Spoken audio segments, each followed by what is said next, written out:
Sa gitna ng problema sa traffic sa bansa, isang grupo sa Cebu ang nagsusulong ng paggamit ng bisikleta. Hindi lang daw mababawasan ng mga nagpapasikip sa mga kalsada, makatutulong pa raw ang pagbabike sa kalikasan at sa kalusugan. Makibalita tayo kay Luan May Rondina ng GMA Cebu. Mula sa pinakaluma hanggang sa pinakamoderno, pati na ang mga kakaibang disenyo na bisikleta. Ibinida ang mga ito sa isang exhibit ng 8 bicycle club sa Cebu.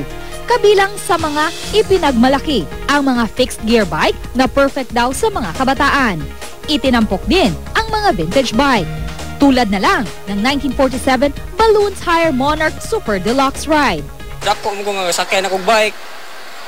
Ya, samot nagnakoy vintage bike nga, burag ang tanaw sa mga karaang bike bitaw miss uban padung ra sa junk shop, amon pun anang kinabuhi. At least maabtang pa sa sunod na henerasyon nga mga bata ba, mga apo ana. May iba't ibang mountain bikes ding magugustuhan naman ng mga mahilig sa adventure. Meron ding folding bikes para sa mga taong on the go. Kung gusto mong mag-ikot ng may kasama, gamitin ang tandem bike.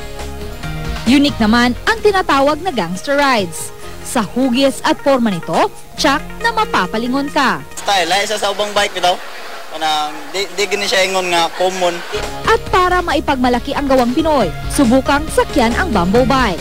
Layo ng bike exhibit na hikayatin ang publikong gumamit ng bisikleta. Bukod kasi sa matipid dahil walang gasolina, makakatulong din ang pagbibisikleta sa kalikasan, pati na sa kalusugan.